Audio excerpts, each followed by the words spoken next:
சமீபமாக கர்நாடகா மாநிலத்தில் நடந்துட்டு இருக்க இந்த தர்மஸ்தலா விஷயமே நம்மளை ரொம்பவுமே ஒரு மனவேதனையை உண்டாக்குச்சு.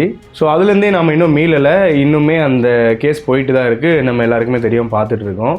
இந்த சமயத்தில் கேரள மாநிலத்தில் இந்த தர்மஸ்தலம் நடப்பது போலவே ஒரு மினி தர்மஸ்தலாவாக ஒன்று இருந்திருக்கு அப்படிங்கிறத கேள்விப்படும் போது ரொம்பவுமே ஒரு அதிர்ச்சிகரமான ஒரு விஷயமா தாங்க இருக்கு. தர்மஸ்தலால 100 கணக்கான பெண்கள், இங்க ஒரு 4 பெண்கள் தான் இப்போ வரையும் கண்டுபிடிச்சிருக்காங்க. இன்னும் எத்தனை பேர் இருக்காங்க அப்படிங்கிறது தெரியல. ஆனா தர்மஸ்தலாவுக்கும் இதுக்கும் என்ன ஒரு வித்தியாசம் கேட்டீங்கன்னா, அங்க பல பேர் இருக்கலாம் அப்படிங்கிற மாதிரியான ஒரு கூற்று இப்ப போய்கிட்டு இருக்கு. ஆனா கேரளால ஒரே ஒருத்தர் தான், 68 வயசு மதிக்கத்தக்க ஒரு நபர் தான் இதை பண்ணியிருக்காரு அப்படிங்கிறது இதை விட அதிர்ச்சியா இருக்கு. கேரள மாநிலம் ஆலப்புழா இந்த பகுதியில நடந்திருக்கிற ஒரு அதிர்ச்சிகரமான ஒரு சம்பவம் தான் நம்ம பார்க்க போறோம் இந்த வீடியோல. சோ என்ன நடந்திருக்குன்றதை கிளியர் கட்டா பார்த்துடலாம். இப்போ நமக்கு கிடைச்சிருக்க அப்டேட் வரைக்கும் நாம பார்த்துடலாம். சோ தொடர்ந்து வீடியோ ஃபுல்லா பாருங்க, அப்பதான் உங்களுக்கு இந்த வழக்கு என்னங்கிறது புரியும். டிகோட் நேயர்களுக்கு எனது அன்பு வணக்கங்கள். நான் உங்கள் ஜோதி பாபு.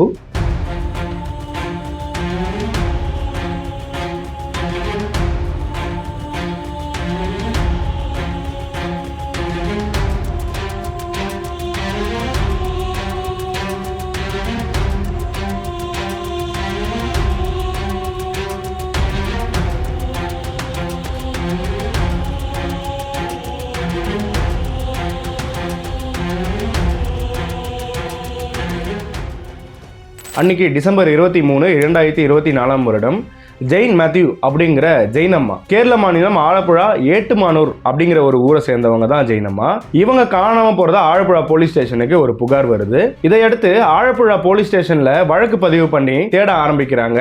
ஸோ அப்படி தேடும் போது முதற்கட்டமா அவங்களோட மொபைல் கடைசியா எங்க யூஸ் ஆகிருந்திருக்கு அப்படின்னு செக் பண்ணும் போது தான் அது பள்ளிப்பட்டு அப்படிங்கிற ஒரு இடம், ஒரு இடைத்தரகர், அதாவது இந்த லேண்ட் புரோக்கர் சொல்லுவாங்க. ஸோ லேண்ட் புரோக்கரோட வீடு. அவருக்கு கிட்டத்தட்ட 68 வயது இருக்கும். அவரோட பெயர் செபாஸ்டியன். இவர் வீட்டில் தான் ஜெயினம்மாவோட மொபைல் கடைசியா யூஸ் ஆகிருந்ததை மொபைல் ட்ரேசிங்ல கண்டுபிடிக்கிறாங்க போலீஸ். அதே நாளில் தான் இந்த செபாஸ்டியன் ஜெயினம்மாவை கூட்டு போய் அவங்க கழுத்துல இருந்து 5 சவரன் செயினை அடகு வச்சு பணம் வாங்கப்பட்டிருக்கிறதுமே ஒரு விசாரணையில தெரிய வந்திருக்கு. ஸோ இதனால செபாஸ்டியன் மேல சந்தேகம் வந்து செபாஸ்டியன் வீட்டுக்கு போலீஸ் தேடி போறாங்க.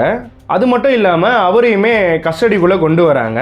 ஜெயினம்மா பத்தி கேட்கும்போது அவர் எதுவுமே சொல்லாம ரொம்பவுமே சைலண்டா இருந்திருக்காரு. மேலுமே சந்தேகம் அதிகரிச்ச நிலையில போலீசார் செபாஸ்டியனோட வீட்டை சர்ச் பண்றாங்க. ஆனா அவரோட வீட்டை சர்ச் பண்ண போன அப்புறமா தான் அவங்களுக்கு மிகவுமே பெரிய ஒரு அதிர்ச்சிகரமான விஷயங்களை பார்க்கக்கூடியதா இருந்துச்சு.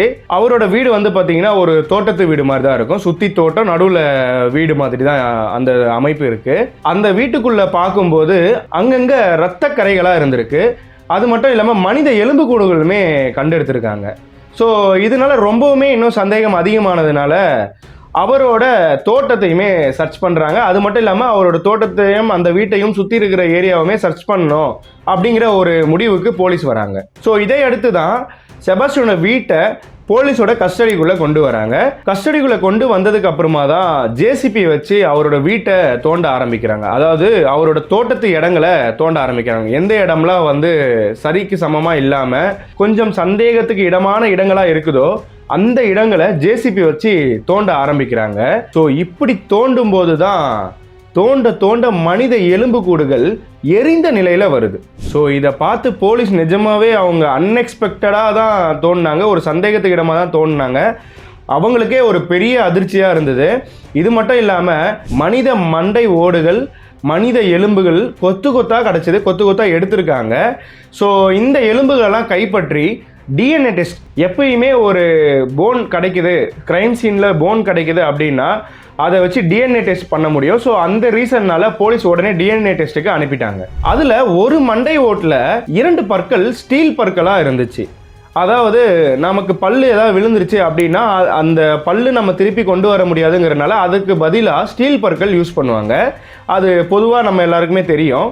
இந்த மண்டை ஓட்டில் இருக்க ஸ்டீல் பற்களை பார்த்து சந்தேகப்பட்ட போலீஸ் இது ஜெயினம்மாவோட மண்டையோட இருக்குமா அப்படிங்கிற ஒரு சந்தேகத்தில் ஜெயினம்மாவோட உறவினர்களிடம் இது மாதிரி ஒரு மண்டை ஓட்டில் ஸ்டீல் பற்கள் பொருத்தப்பட்ட மாதிரி ஒரு மண்டை ஓடு கிடச்சிருக்கு, இது அவங்களோட தான் இருக்குமா, அவங்க ஸ்டீல் பற்கள் எதுவும் யூஸ் பண்ணியிருக்காங்களா அப்படிங்கிற மாதிரி கேட்டபோது அவங்க வீட்டார் மறுத்திருக்காங்க. அவங்க அது மாதிரி எதுவுமே ஃபிட் பண்ணல அவங்க உயிரோடு இருக்கும்போது அப்படிங்கிற மாதிரி சொல்லியிருக்காங்க. ஸோ இதை அடுத்து தான் போலீஸ் அந்த ஏரியாவில் இதுக்கு முன்னாடி காணாமல் போன பெண்கள் இருப்பாங்க.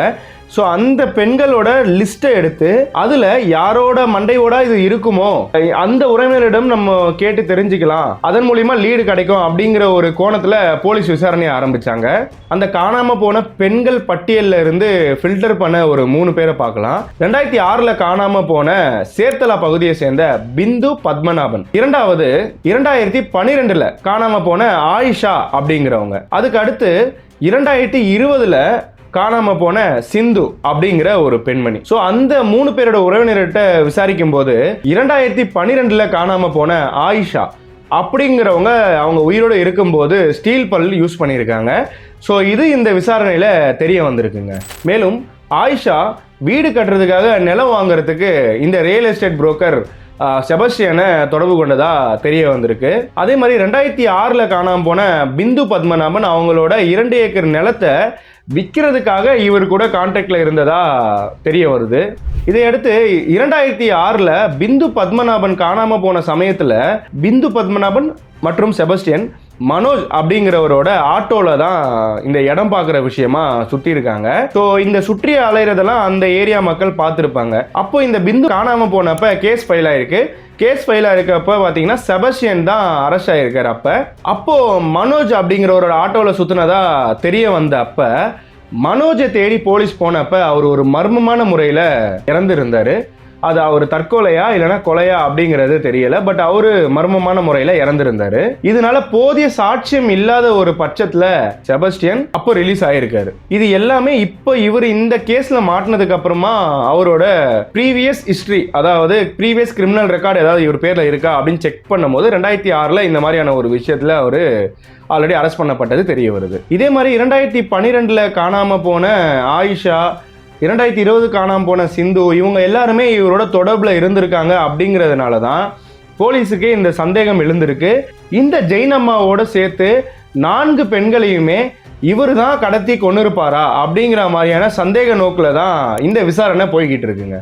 இது மட்டும் இல்லாமல் அவரோட அந்த வீட்டு தோட்டத்தில் தேடும்போது பாதி எரிஞ்ச நிலையில் ஹேண்ட்பேக், லேடிஸோட ஸ்லிப்பர்ஸ், லேடிஸோட சாரீஸ், இது மாதிரி லேடிஸோட ஆர்னமெண்ட்ஸும் அங்கே கிடைச்சதுனால அவர் மேலே ரொம்பவுமே சந்தேகம் வலுத்துது. இதை அடுத்து தான் அவங்க விசாரணை நடத்துகிறாங்க.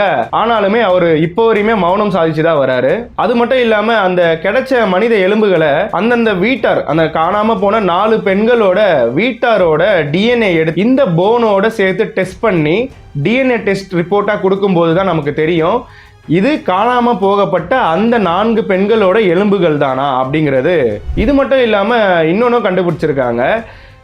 ஜெயின் அம்மாவோட 2 ஏக்கர் நிலத்தை விற்ற காசு 1,25,00,000. இதை அங்கே இருக்கிற கூட்டுறவு வங்கியில் டெபாசிட் பண்ணியிருக்கிறதுமே கண்டுபிடிச்சிருக்காங்க. பெண்களிடம் நல்லா பேசி பழகி அவங்களுக்கு இடம் காட்டுறதாகவும் இடம் விற்று தரதாகவும் அவங்க கூட பழகி கடைசியாக தன் வீட்டுக்கு கூட்டு வந்து அவர் கொண்டு இருக்கலாம் அப்படிங்கிற மாதிரியான ஒரு கோணத்துலையுமே இந்த விசாரணை போய்கிட்டு இருக்கு. விசாரணைக்கு பதிலளிக்காம மௌனமாக இருக்கிற இந்த செபஸ்டியன் இவர் மட்டும்தான் கொண்டு இருக்காரா, இதில் இன்னும் வேற யாராவது ஈடுபட்டிருக்காங்களா, எதற்காக கொன்னாரு அப்படிங்கிறது அவர் வாய் திறந்தா மட்டும்தான் கண்டுபிடிக்க முடியும். அப்படிப்பட்ட ஒரு சூழ்நிலை தான் இப்போ போய்கிட்டு இருக்கு. இவர் எதனால மௌனமாக இருக்காரு, இவர் என்ன ஐடியாவில் இருக்காரு அப்படிங்கிறதுமே போலீஸு சுத்தமாக புரியலை. இவரோட வயதுமே 68 வயது. போலீஸோட கிடுக்குப்பிடி விசாரணையுமே பண்ண முடியாத ஒரு சூழ்நிலையாக இருக்குது. இந்த விஷயத்தில் பார்த்தோம் அப்படின்னா பெண்கள் ஒரு ஆணை நம்பி போனதுனால இவ்வளோ பெரிய பிரச்சனைக்கு உள்ளாகி அவங்க இன்னைக்கு மாயமாக மறைஞ்சி போய் அவங்க ஆளே இல்லை அப்படிங்கிற மாதிரியான ஒரு சூழ்நிலை உண்டாகப்பட்டிருக்கு. இதுலேருந்து நமக்கு என்ன தெரிய வருது அப்படின்னா பெண்கள் அவ்வளோ சீக்கிரமாக தனியாக எந்த இடத்துக்குமே நம்பி ஒரு குருட்டுத்தனமாக ஒரு நம்பிக்கையில் போக வேண்டாம் அப்படிங்கிறது தான் நான் இந்த வீடியோவில் சொல்ல வரேன். அதே மாதிரி இந்த மாதிரி ஒரு பெரிய இடம் விற்கிறது, பெரிய இடம் வாங்குறது அப்படிங்கிற ஒரு விஷயத்துக்காக நீங்கள் போகிறீங்க அப்படின்னா கூட ஒரு நம்பிக்கையான ஆளை கூட்டிட்டு போங்க. ஸோ அதனால இந்த மாதிரியான விஷயங்கள் தவிர்க்கப்படும்.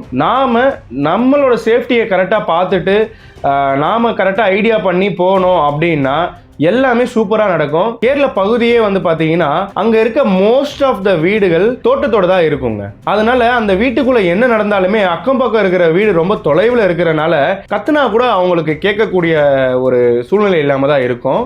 நீங்கள் கூகுள் பண்ணி கூட பார்க்கலாம். ஸோ ரொம்பவுமே தள்ளி தான் வீடுகள் அங்கே இருக்கும். அதுவுமே ஒரு ரீசனாக சொல்லப்படுது இந்த கேஸில். இவரோட கடுங்காவல் 12ஆம் தேதி வரை இருந்தது. இவர் இந்த மௌனமாக இருக்கிறனால 18ஆம் தேதி வரையும் தள்ளி வச்சிருக்காங்க. ஸோ இவர் கன்ஃபெஷன் பண்ணால் மட்டும்தான் இந்த கேஸ் ஒரு முடிவுக்கு வரும். அவரோட கன்ஃபெஷனுக்கு அப்புறமா கோர்ட்டோட தீர்ப்பு இருக்கு. ஸோ இதெல்லாம் வந்ததுக்கு அப்புறமா நான் தெளிவாக ஒரு வீடியோ போடுறேன். நம்ம சேனலை இன்னும் சப்ஸ்கிரைப் பண்ணாமல் பார்த்துட்டு இருக்கவங்க சப்ஸ்கிரைப் பண்ணிக்கோங்க. மேலும் இந்த மாதிரியான நிறைய வழக்குகளை நாம டீகோட் பண்ணி காட்ட போறோம். இந்த செபஸ்டியன் ஏன் இதை பண்ணியிருப்பாரு அப்படிங்க உங்களுக்கு ஏதாவது தோணுச்சு அப்படின்னா அந்த தாட்டை கமெண்டா போடுங்க. கண்டிப்பா நான் எல்லாரோட கமெண்ட்டும் படிப்பேன். இன்னும் பல வழக்குகள் இருக்கு. நம்ம பல வழக்குகள் பார்க்க இருக்கிறோம். தொடர்ந்து இணைந்திருங்கள். நான் உங்கள் ஜோதி பாபு. நன்றி.